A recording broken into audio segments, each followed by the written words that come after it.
O'zbekiston Respublikasi Bosh prokurori Nigmatullo To'lkunovich Yo'ldashevga Farg'ona shahar Munis ko'chasi 53-uyda yashovchi Artiqov To'lqinjon Erkinovichdan telefon 91 36 35 54 shikoyat ariza 7-marotaba.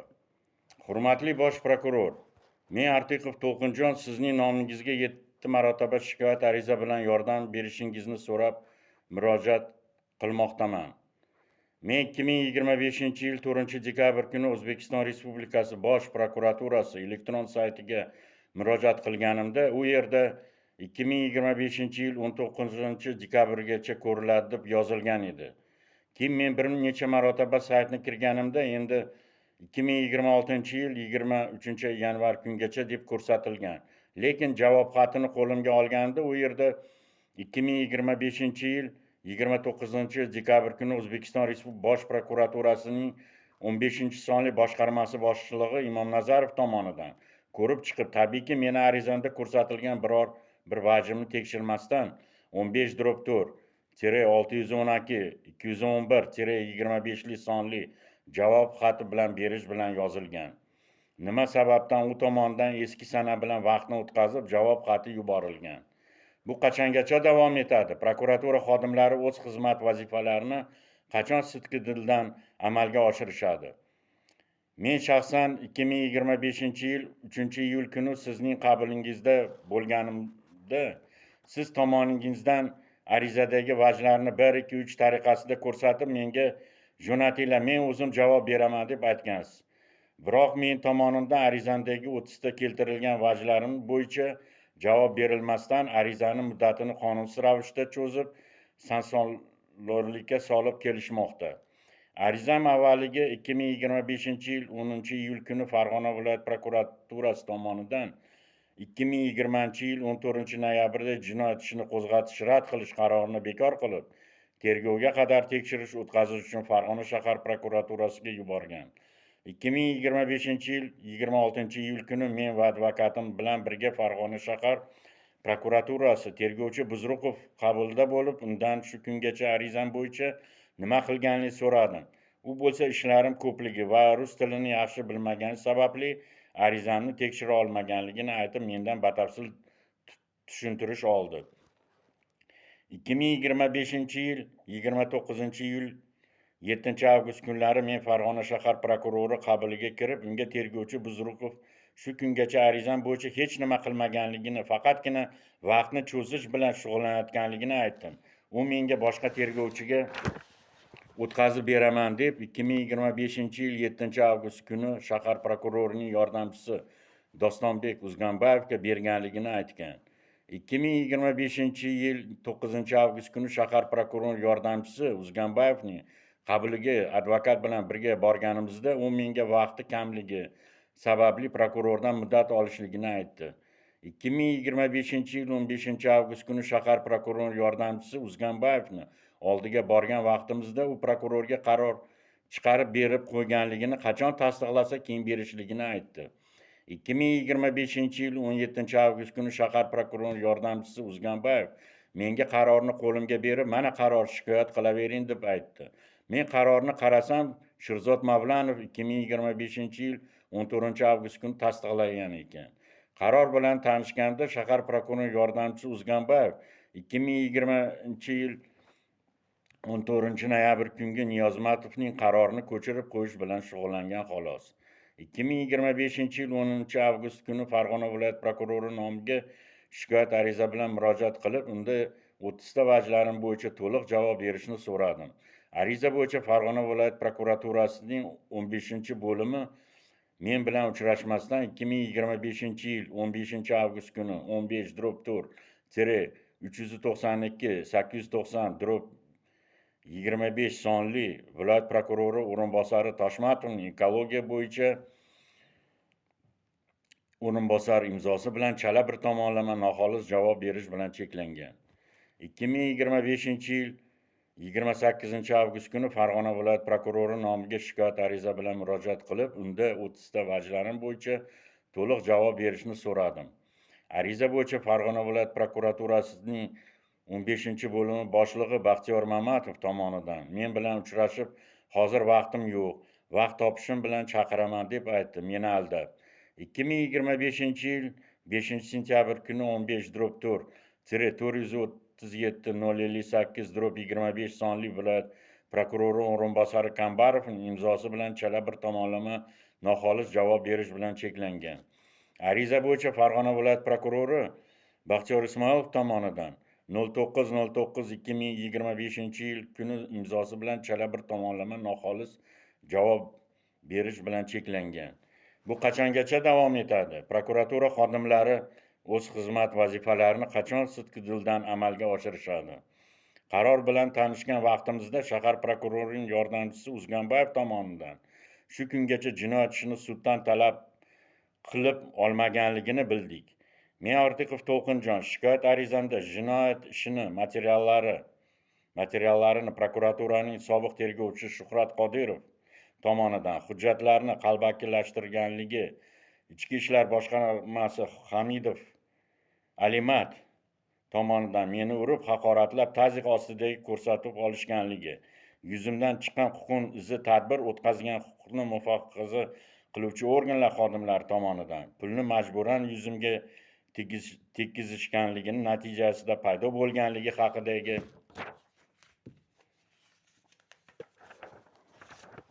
vajlar keltirganligimni va O'zbekiston Respublikasi Jinoyat protsessual kodeksining 321-moddasi faqat surishtiruvchi, tergovchi, prokuror va tergovga qadar tekshiruvni amalga oshiruvchi organning mansabdor shaxsigina o'z vakolatlari doirasida jinoyat sodir etilganligi to'g'risidagi sabab va yetarli asoslar mavjud bo'lgan barcha hollarda jinoyat ishini qo'zg'atish shartligi belgilangan. Shahar prokurorining yordamchisi Uzganbayev jinoyat ishini qo'zg'atish rad qilish qarorini b. Gumon qilinuvchi tariqasida jalb qilish qarorsiz gumon qilinuvchi so'roq bayonnomasi v.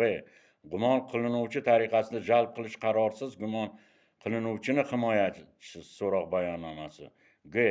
Dizel yoqilg'isi o'rniga suv quyilganligi haqidagi namuna olish bayonnomasi d. Meni ovozim mavjud bo'lmagan audio kassetani eshitib ko'rish bayonnomasi y. Sud daktilo-skopik ekspertizasi xulosasida j. Daliliy ashyo deb e'tirof etish to'g'risidagi qarorini, ya'ni arizamdagi vajlar. Birinchi, jinoyat ishini qo'zg'atish rad qilish qaroridagi sobiq tergovchi Shuhrat Qodirov o'z tushuntirish xatida fuqaro Farhod Soliyev pora so'rash bilan holat haqidagi arizasi yuzasidan o'tkazilgan tezkor tadbir asos bo'lganligini aytgan, biroq shahar prokurorining yordamchisi Uzganbayev tomonidan fuqaro Saliyevdan nima sababli tushuntirish olmaganligini sababini so'ramagan. Ikkinchi, Farg'ona shahar prokurorining yordamchisi Uzganbayev tomonidan fuqaro Qodirovdan tushuntirish olgan vaqtida unda nima sababdan fuqaro Saliyevdan Ortiqov To'lqin bilan tanishi yoki tanimasligi haqidagi so'ramaganligini sababini so'ramagan. 3. Farg'ona shahar prokurorining yordamchisi Uzganbayev tomonidan fuqaro Qodirovdan tushuntirish olgan vaqtida unda nima sababdan fuqaro Saliyevdan u bilan pora so'rayotgan Ortiqov To'lqin bilan uchrashgan yoki uchrashmaganligini so'ramaganligini sabablarini so'ramagan. 4. Farg'ona shahar prokurorining yordamchisi Uzganbayev tomonidan fuqaro Qodirovdan tushuntirish olgan vaqtida unda agar u gumon qilinuvchi tariqasida so'roq qilish blankasi bo'lmaganligi sababli guvohni so'roq qilish bayonnomasi tariqasida Ortiqovni so'roq qilgan bo'lsa, nima sababdan uni O'zbekiston Respublikasi Jinoyat kodeksining 238-240-moddalar tartibida ogohlantirmaganligi sababini so'ramagan.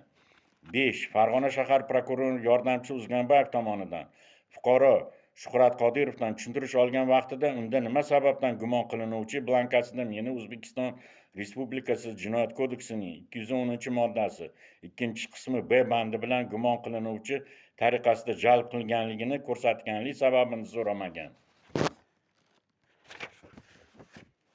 Nima sababdan Ortiqov gumon qilinuvchi blankasini o'zi yozib berganligini sabablarini so'ramagan. 6. Farg'ona shahar prokurori yordamchisi Uzganbayev tomonidan fuqaro Qodirovdan tushuntirish olgan vaqtida guvoh Siddiqov o'z ko'rsatmasida Ortiqovning qo'lidan huquq dog'lari chiqqanligini tergovchiga aytgan vaqtida unda ekspertiza xulosasiga asosan Artikovning qo'lidan huquq dog'lari chiqmaganligini aytib, undan nima sababdan yolg'on guvohlik berganligi haqidagi ogohlantirishga qaramasdan yolg'on guvohlik berganlik sabablarini so'ramagan. 7. Farg'ona shahar prokurorining yordamchisi O'zganboyev tomonidan fuqaro Qodirovdan tushuntirish olgan vaqtida guvoh Mirzaraupov o'z ko'rsatmasida Artikovning qo'lidan huquq dog'lari chiqqanligini sobiq tergovchiga aytgan vaqtida undan ekspertiza xulosasiga asosan Artikovning qo'lidan huquq dog'lari chiqmaganligini aytib, unda nima sababdan yolg'on guvohlik berganlik haqida ogohlantirishga qaramasdan yolg'on guvohlik berganlik sabablarini so'ramagan. 8. Farg'ona shahar prokurorining yordamchisi O'zganboyev tomonidan fuqaro Qodirovdan tushuntirish olgan vaqtida guvoh Nabiyev o'z ko'rsatmasida Artikovning qo'lidan huquq dog'lari chiqmaganligini sobiq tergovchiga aytgan vaqtida unda nima sababdan guvohning ko'rsatmasini Artikovga qarshi foydalanganlik sabablarini so'ramagan. 9. Farg'ona shahar prokurorining yordamchisi O'zganboyev tomonidan fuqaro Qodirovdan tushuntirish olgan vaqtida guvoh Dehqonov ham o'z ko'rsatmasida Artikovning qo'lidan huquq dog'lari chiqmaganligini sobiq tergovchiga aytgan vaqtida unda nima sababdan guvohning ko'rsatmasini Artikovga qarshi foydalanganlik sabablarini so'ramagan.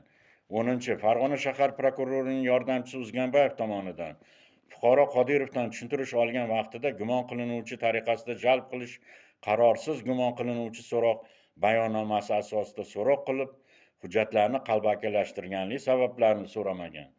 11. Farg'ona shahar prokurorining yordamchisi O'zganboyev tomonidan fuqaro Qodirovdan tushuntirish olgan vaqtida gumon qilinuvchi so'roq bayonnomasi asosida Artikovning himoyachisiz O'zbekiston Respublikasi Jinoyat protsessual kodeksining 53-moddalarida qat'iy talab bo'lsa-da, nima sababdan qat'iy talab bo'lmagan degan vajni keltirganlik sabablarini so'ramagan.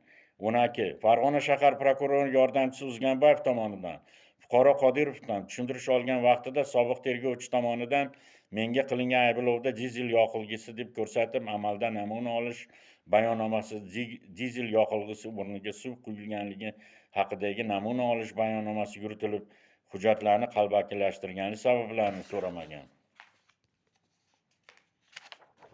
13. Farg'ona shahar prokurorining yordamchisi O'zganboyev tomonidan fuqaro Qodirovdan tushuntirish olgan vaqtida sobiq tergovchi tomonidan menga qilingan ayblovda boshqa shaxslar til biriktirib deb ko'rsatib, amalda meni ovozim mavjud bo'lmagan audio kassetani eshitib ko'rish bayonnomasini yuritilib, hujjatlarni qalbakilashtirgan sabablarini so'ramagan.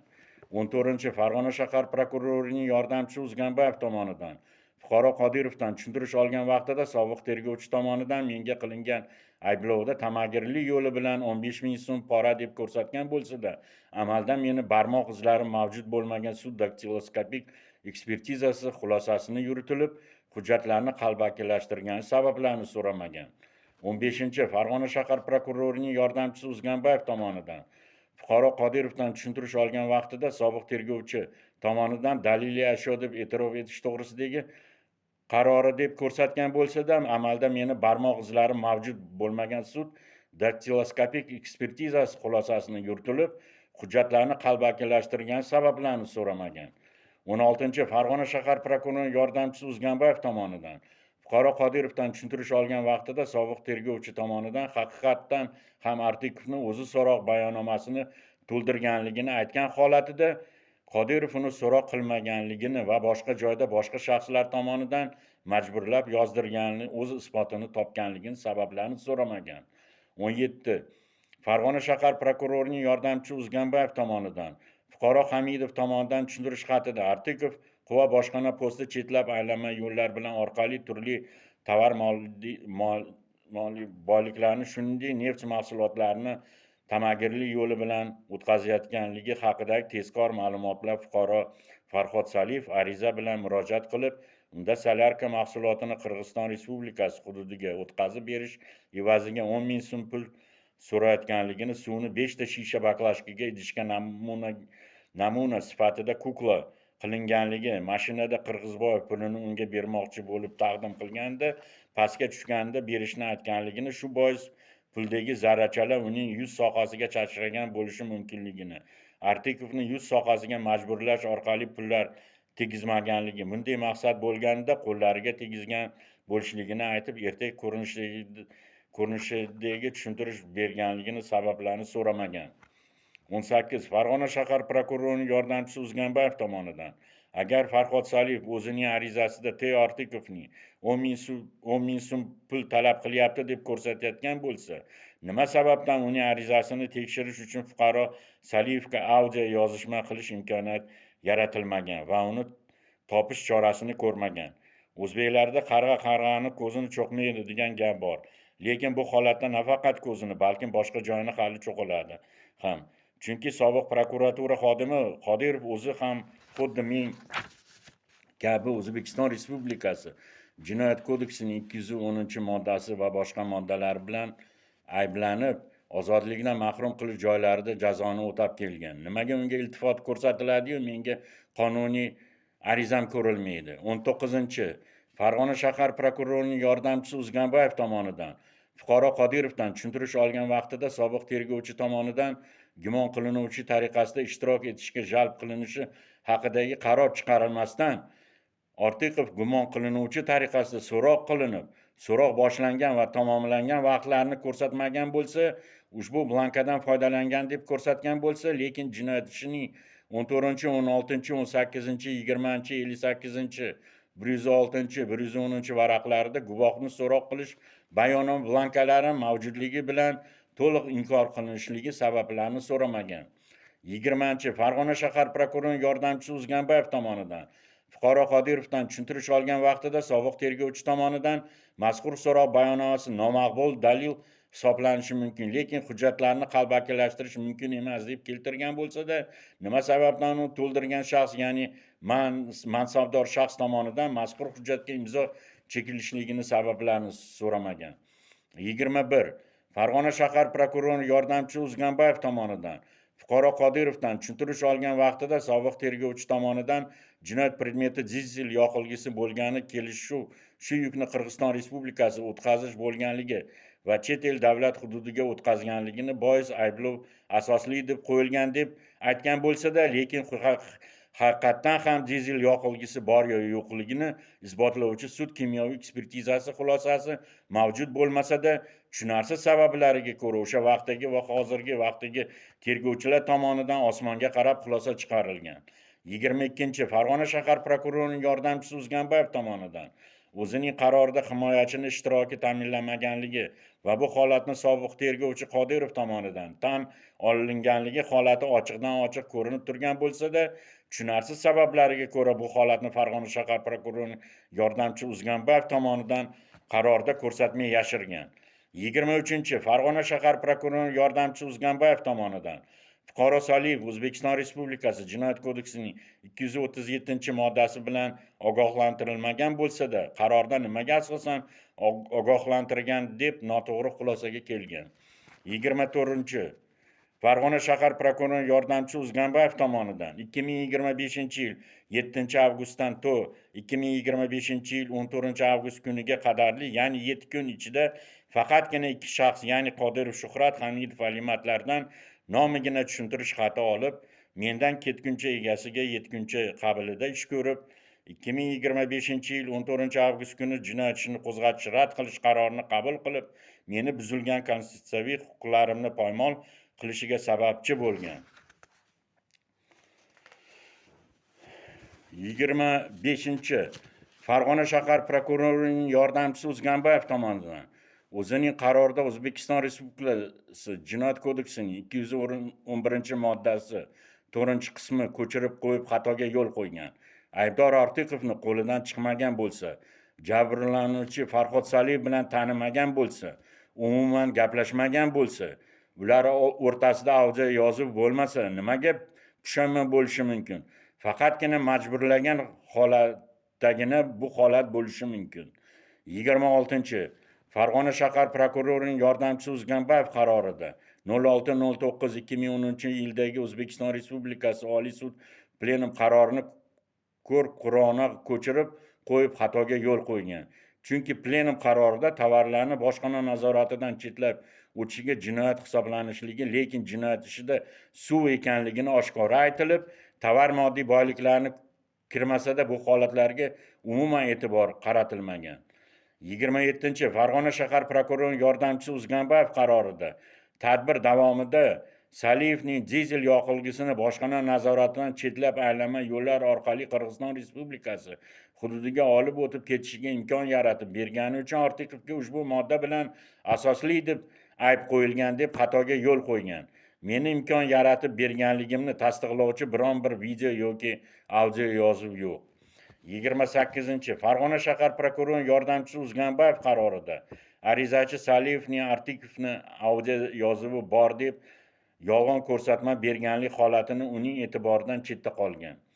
29 Farg'ona viloyat shahar prokuraturalari tomonidan Qodirovning harakatlariga baho berishlik uchun xizmat tekshiruv tayinlamagan va uning javobini ishga qo'shmagan. Farg'ona viloyat va shahar prokuraturalari xodimlari o'z vazifalariga shunchalik darajada bee'tibor, loqayd nima bo'lsa bular qabilida ish ko'rishadimi? 30 Jinoyat ishlar bo'yicha Farg'ona viloyat sudi nomiga o'z arizamda men tan jarohatlari yetkazganligim haqidagi murojaat qilganman. Ish bo'yicha guvohlantirish tergov harakati o'tkazilmagan va sud tibbiy ekspertiza tayinlanmagan va bu hammasi menga nisbatan tan jarohati yetkazganligidan dalolat beradi. Bu qachongacha davom etadi? Mani qo'limda jinoyat ishining nusxalari mavjud. Har bir vajimni jinoyat ishini varag'ini ko'rsatgan holda murojaat qilyapman. Siz tomoningizdan fuqarolarning buzilgan huquqlarini tiklash bo'yicha bir necha marotaba ommaviy vositalarda chiqish qilib, prokuratura organlari bundan buyon buzilgan huquqlarni himoya qilish haqidagi bir necha marotaba aytilgan bo'lsa-da, amalda hech nima qilinmayapti. Men, xotinim va farzandlarim o'z vaqtida soliq va boshqa majburiy to'lovlarni to'lab kelib, prokuratura xodimlarining byudjetdan hech qiynalmay pul olishlariga yo'l ochib berayotgan bir paytda prokuratura xodimiga degan sharafli nomga dog' tushirib, shikoyat arizam bo'yicha bor yo'g'i 2 nafar shaxsdan tushuntirish olib, mazkur tushuntirish holatlarini chala va bir tomonlama qonunsiz tergovga qadar tekshiruv o'tkazgan. O'zbekiston Respublikasi Jinoyat protsessual kodeksining 22-moddasida tergovchi jinoyat yuz berganligi, uning sodir etilishida kim aybdorligini, shuning u bilan bog'liq barcha holatlarni aniqlash shart deb ko'rsatilgan. Farg'ona shahar prokurorining yordamchisi Uzgambayev tomonidan prokuratura sobiq xodimi Qodirov Shuhratning aytgan ertagiga ishonib, noqonuniy qaror chiqargan. Shu bilan birga Farg'ona viloyat prokurorining o'rinbosari, ekologiya bo'yicha o'rinbosari tergovga hech qanaqa bo'lmagan mansabdor shaxs Tashmatovning 2025-yil 15-avgust kuni 15/4-392-890/25 sonli javob xatida jinoyat ishini umuman o'rganmasdan mendan ketguncha egasiga yetguncha qabilda ish ko'rgan. Hurmatli Respublikasi bosh prokurori, bu qachongacha davom etadi? Sizning aytgan gaplaringizni bular bir tiyinga olmayapti. Mani odam sifatida ko'rmayapti. Farg'ona viloyat prokurori o'rinbosari Kambarovning va Farg'ona viloyat prokurori Baxtiyor Ismoilovlarning meni qabuliga qo'yishmagan.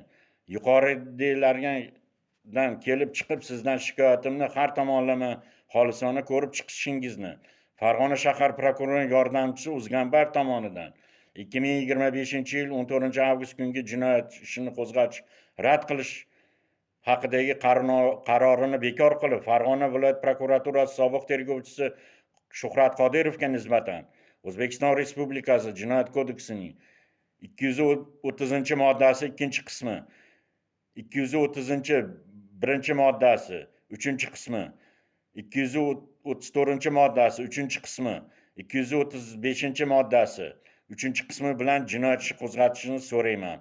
Men sizdan shaxsan qabulingizga kirishni iltimos qilaman. Video konferensiya menga kerak emas. Sizdan yordam so'rayman va boshqa murojaat qiladigan joyim va odamim yo'q. Rahmat.